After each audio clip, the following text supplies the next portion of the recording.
Brett Hamlin in charge of the action. The fighters will get a few last-minute instructions here as we make sure that nobody's got any questions. Can't imagine what any questions would be at this point if you've made it all the way to the center of the cage about to start the fight, what questions you might have, but we give them the opportunity to find out. Brett Hamlin is ready. All of our judges are ready. Bob Macumber and Harold Brun come out, and this time they touch gloves. Success for Harold Brun. Well, you saw Harold Brun tap his glove about 75 times to let him know, yes, I would like to get it, and a nice catch there on the kick. These are big swings coming from Harold Brun. Yeah, Brun really tried with that uppercut as Macumber shot in, and as a guy that had that gold medal win in jiu-jitsu in the Manitoba Open, you can expect he'd want to take this one to the ground. Now, we did mention some improved Muay Thai, and we're seeing it here from Bob Macumber. These leg kicks that he had early in the round were very good. As you look at a leg attack, and Harold Brun doing a smart thing and retreating to the cage to be able to use that as a third leg. And now the more traditional double leg takedown from behind the knees, and Macumber finds himself on top. An excellent job. We talked about the cage being a third leg. Well, if you take away two of the legs, as in the case that Bob Macumber did, now there's only one left and you end up falling. Good work now. We're in a mount position from Macumber. And again, for those of you who watch our regular Calgary cards where there is no ground and pound in the amateur division, in Estevan, in the commission here, there is a traditional ground and pound. So that opportunity is here for Bob Macumber. Macumber trying to posture up, but he's a little high in the mount, Jeremy. Needs to scoot back down a little bit if he wants to be able to posture up and not find himself in a sweep and find himself in the guard with Harold Brun on top. Less than a minute and a half left in round one. Trying to get a good position is Bob Macumber. And there's a shot laid down. Didn't necessarily connect all that tightly. And a nice sweep by Harold Brun. And you mentioned it, and it happened. Very pathetic of you, Ryan. Yeah, a bit of a high mount there, and now some punches coming from Brun, but potentially an armbar. Macumber trying to grab the arm. Brun doing a good job so far of defending it. Gets his head in there, and we'll see if that forces Macumber to transition, maybe look for a triangle attempt. And there it is now. The triangle's on. That's it's very pulled tight down. We'll see if Macumber can finish here. Almost a full minute to go to get in. Jeremy, what's he got to do to tighten this up? Well, he's just got to put his hips in and straighten it out. Right now he's bent over, and you see Harold Brun leaning down, putting pressure down. That's where the pressure is. He's being very tough. This is a very tight triangle. If he's able to pull down the head and extend his hips, that is where it's going to be a big issue. And now Bob Macumber doing a great job of landing strikes from this position, using it as best as he can. He has that head isolated. Needs to hip in to create that extra pressure. And there he is, maybe trying to stretch him out, rolling that triangle over. Harold Brun doing everything he can to survive, Jeremy. This one has been in there for a good long time, and now less than 10 seconds to go. Harold Brun might look like he's going to survive the submission attempt, Jeremy, but you got to like Bob Macumber's work from the bottom there. A nice armbar attempt, transitioned into the triangle, and had a submission attempt for the better part of the round. There's two things that can happen here. Bob Macumber's legs, it's very tiring holding that triangle for that long, but Bob Macumber has a great gym and they practice that every day, but Harold Brun had oxygen cut off from his head for an entire half round, so we'll see how that affects him going forward.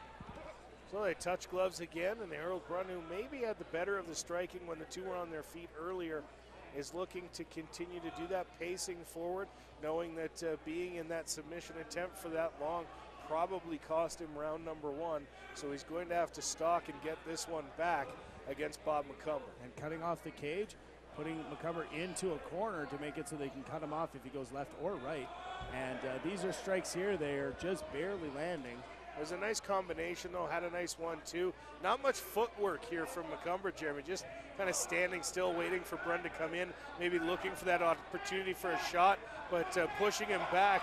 And now Harold Brun attacking forward and trying to land strikes against Bob Macumber. A very effective job there.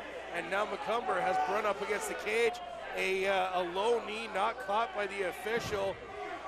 And as a result, Macumber will have to continue. You saw him grimace and grab low, and as a result, he's in a bit of a tough spot. Well, and the thing is this is a good job by Harold Brun. He could have stopped, but if the official doesn't see it, it doesn't count. And we'll see how the adrenaline could kick in for Bob Macumber. It does take a lot out of you when you get hit in the nether regions. Brun on top now, trying to lay some ground and pound. Macumber was on the bottom in the back half of the first round, but did wind up with a submission attempt. Again, very skilled in jiu-jitsu. So we'll see what Bob Macumber can do here on the bottom, or whether Harold Brun will be able to break through that guard, posture up, and hit some ground and pound. 1 minute, 15 seconds remaining. And again, Harold Brun expended a lot of energy in those shots. Those were big shots. And again, he's taking that time to rest here, but needs to remain busy, or Brett Hamlin will call him right back up.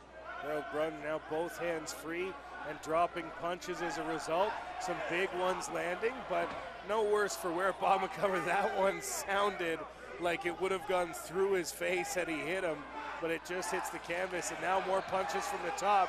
Less than a minute to go in round one. Bob Macumber doesn't look like he's any worse for wear here. Still seems to be intelligently defending, but these punches are getting through and they are doing damage, Jeremy. The eyes are all there. He's seeing them come in. He's defending with his hands. Now he's not defending it perfectly, and it's some of them are getting through. But again, like you mentioned, he seems to be all there. And with 25 seconds remaining, he's going to have to do a lot here to change the judge's mind as to who won this round. So again, 20 seconds remaining.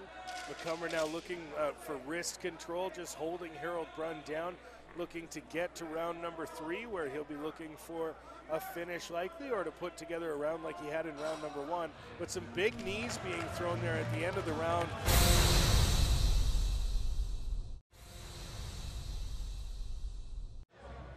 Third and final round here between Harold Brun and Bob Macumber, getting the matchup that they both wanted after an illegal blow in their first contest meant it was a no contest, and they're doing everything they can to get the win here and get that no contest off the books.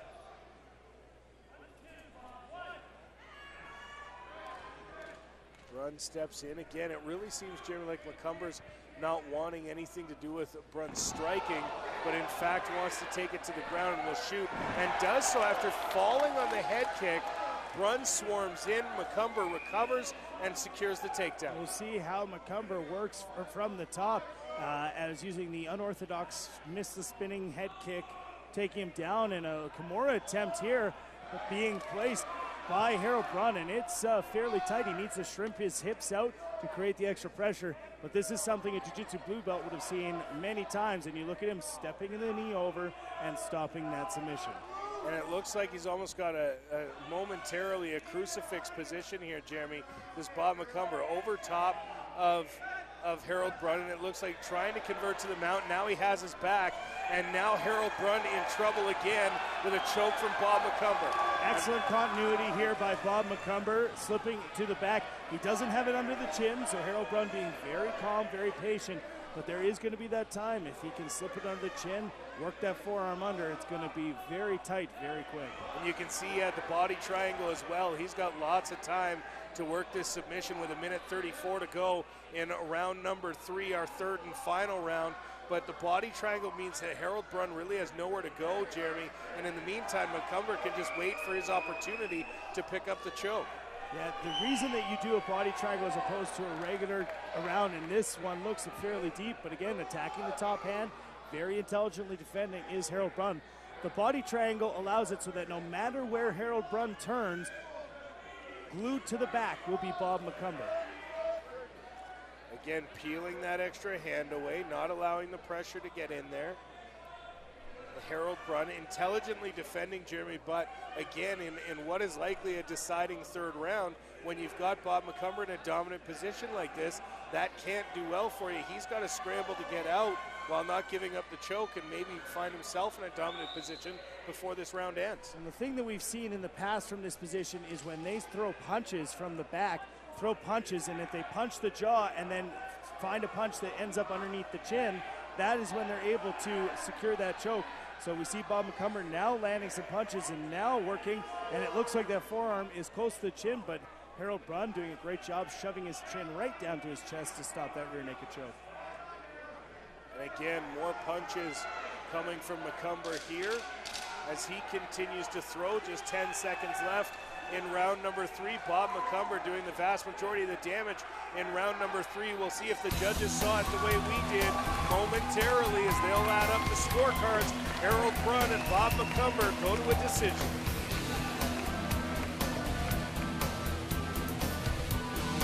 And now, the official decision brought to you by Endurance Oil.